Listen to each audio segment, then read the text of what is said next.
A startup just grew the first human egg cells ever made from stem cells, and it started with a simple blood draw. Welcome to AI News in a Minute, brought to you by Tavis, the future of interactive video. I'm Jerome W. DeWald.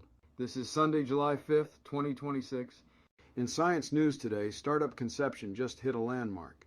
They grew the first early human egg cells ever created from stem cells. Starting with just a blood draw, they converted blood cells into stem cells, then coaxed those stem cells into forming miniature human ovaries.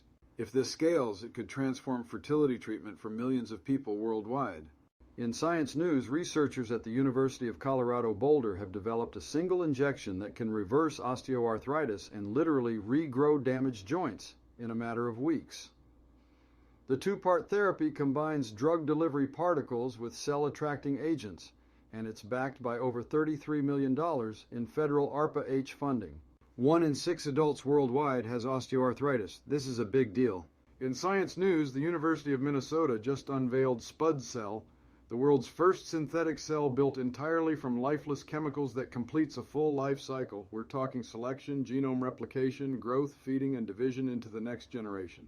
This is as close as science has ever come to building life from scratch, and the implications for biology and medicine are enormous. Also, from Neuralink, the company just hit a surgical first.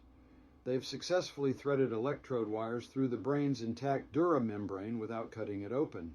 The dura can be more than 10 times thicker than those electrode threads, which are already thinner than a human hair. Skipping the directomy step lowers procedural risk and gets Neuralink closer to implanting chips in far more patients. In tech news, Zurich has built something that sounds impossible. A single pixel that can both display and capture light at the same time. They're calling it the Fourier pixel, and it's the first of its kind. The implications? Any screen could become a camera. Holographic displays get a whole lot closer, and quantum communication just got a new building block to work with. That was your AI News in a Minute with Jerome W. DeWald. Stay ahead in the AI race. Leave your thoughts about stem cell fertility medicine implications in the comments. Give this video a like and hit subscribe so you don't miss tomorrow's AI News in a Minute.